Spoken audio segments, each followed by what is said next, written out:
The wage price spiral is another fiction created by government in the 1970s to try to blame the private sector for the inflation they created. Inflation is not created by workers demanding raises. It's not created by companies raising prices.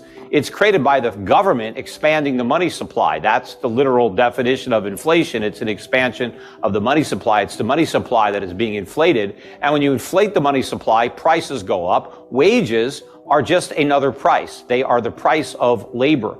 But just because nominal wages go up 5%, if inflation is 9%, that doesn't mean workers are ahead. And in fact, the wage number is likely accurate. The price number is not. The real increase in consumer prices is probably 18%, not 9%. That means real wages are collapsing. And that's one of the reasons that in the most recent economic data that we got last week, the savings rate is now at the lowest level since mid-2009. It collapsed down to 5.1. What was happening to the economy in mid-2009? We were in the Great Recession. So the last time we had a savings rate this low, we were in a huge recession. Why is the savings rate so low? Because the recession is forcing workers to dip into their savings to pay their bills because their pay increases aren't enough. They lie about everything. At least he's consistent in that. But sure, the official unemployment rate is 3.6%. But the unofficial rate is much higher than that because there are a lot of people that are not employed but are not counted as being unemployed. And we still have a very low labor force participation rate.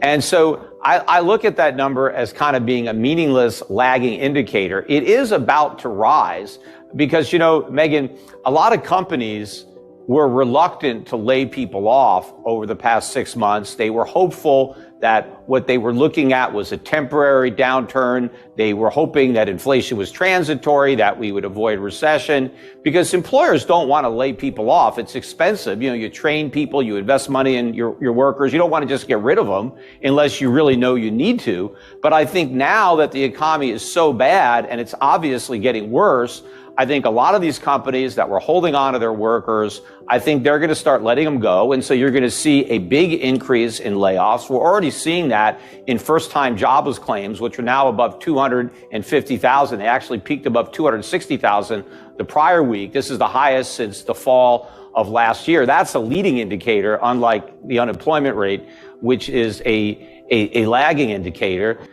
But, if you want to know the effect of any kind of bill that Congress is, going to pass or the president's going to sign, it's easy. You just look at the title and you just think the opposite.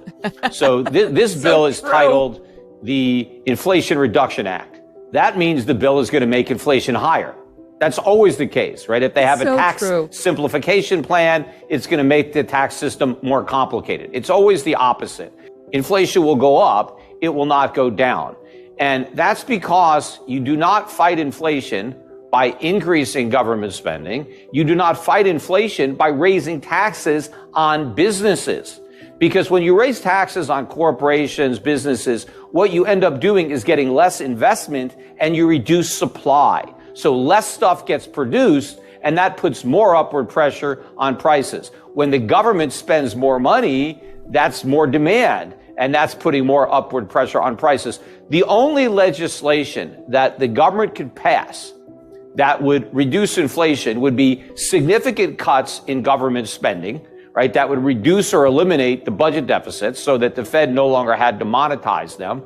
Also, the government could substantially repeal all sorts of rules and regulations that are currently running up the cost of doing business. And so if they reduce those costs, then businesses could pass on those savings to their customers. If they want to try to go after inflation through tax hikes, the only tax hikes that might work would be taxes that are targeted to the middle class and the poor, because you have to reduce demand. You have to reduce spending. Obviously, if you raise taxes on the middle class, they have less money to spend.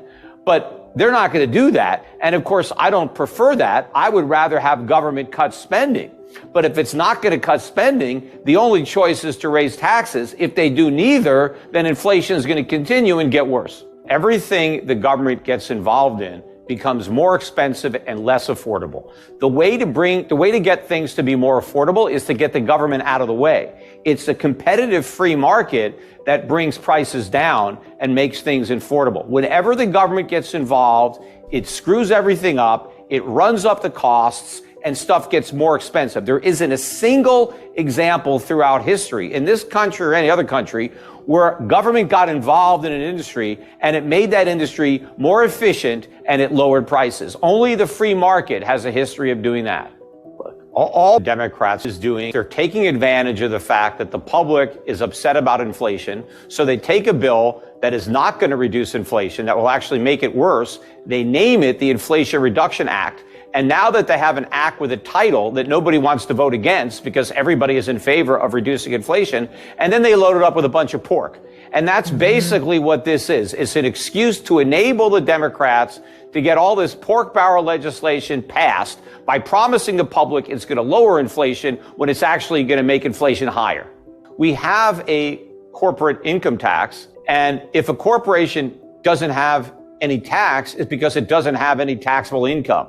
So you can't say, hey, you didn't make enough income, so we're going to tax something that isn't income and call it income so that we can force you to pay 15% on it. I think the whole thing is illegal. I think it's unconstitutional. I think if you have an income tax and you have, brackets, and if a company doesn't make enough income to be subject to the tax, well, then it doesn't have to pay the tax. But of course, personally, I would abolish the corporate income tax. I don't think we should have any corporate income tax because corporations don't pay taxes. They're paid by shareholders, they're paid by their workers, and they're paid by their customers. The corporation itself doesn't pay anything. So why not eliminate the corporate tax altogether and just have one level of taxation? On the shareholders when they get their dividends or their capital gains, they're already taxing the workers on their paychecks. The customers pay taxes. They have their own income taxes. Just get rid of the corporate income tax. We shouldn't have it. Now, of course, if it was up to me, we'd have no personal income tax either. I'm opposed to all forms of taxation based on income. I think it's an unconstitutional tax. I think it's a destructive tax economically. But certainly it makes no sense to have a corporate income tax if you already have a personal income tax.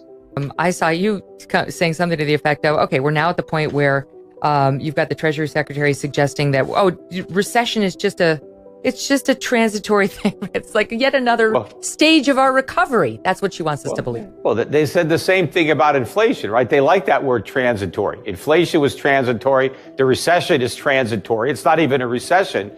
We're just transitioning. They're right. We're transitioning from growth to recession. That's what the transition was. And now we're in recession. We've been in recession all year, and the recession is going to get much worse now that it's officially begun. And the Fed is still hiking interest rates. Inflation is still pushing prices higher.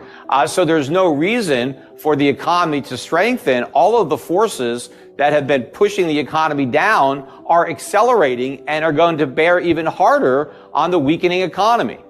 So all the people that Biden is talking to, I'm sure they're doing great.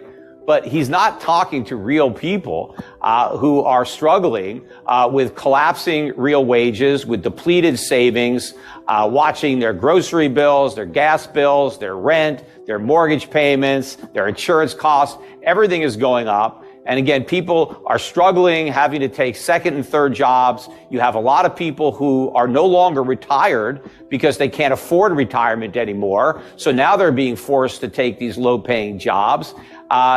This is a horrible economy. The bad news is it's going to get a lot worse. What about gas prices? Because they've fallen. They're down now $4.22 a gallon, which is still astronomical, but it's not as bad as it was a couple of months ago. And the administration has been touting that as, see, we're making progress, withhold judgment. Well, nothing goes up in a straight line. I mean, oil prices have pulled back. They're going to make new highs. And remember, we are dumping millions and millions of barrels of oil into the market out of the Strategic Petroleum Reserve. Well, at some point, that reserve is going to run dry. There's going to be nothing left to sell. And then we're in a lot of trouble because then prices are going to skyrocket. And that's going to happen anyway once the dollar really rolls over. The dollar has strengthened during this inflationary period, ironically, because inflation is about the dollar losing purchasing power. But on international foreign exchange market, the dollar has been bid up because people are optimistic that the Fed will succeed in getting rid of inflation with rate hikes, and that's pushed up the dollar. But when the markets realize that the Fed failed, that it surrendered and inflation won because the Fed has to go back and try to stimulate a weak economy, I think the dollar is going to tank. And that's going to really push inflation up. I mean, oil prices up to a much higher level because oil is priced in dollars. And so the strong dollar has helped keep the price of oil down. But when we get a weak dollar, that's going to propel the price of oil much higher. I mean, if oil rose to $130 a barrel with a strong dollar, it could go to $200 a barrel with a weak dollar. As I said, this recession is going to get much worse. Inflation is going to keep driving prices higher. Rates are going to go higher. That's going to increase the cost of servicing debt and further undermine the economy. Plus, higher interest rates are another cost of doing business that has to get passed on. So the economy is going to get worse. The housing market, obviously, if you look at home prices, even adjusted for inflation, they're at all-time record highs.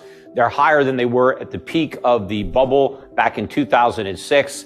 And so housing prices have to come down. In real terms, they will come crashing down. It's always hard to say what will happen in nominal terms because there's going to be so much inflation.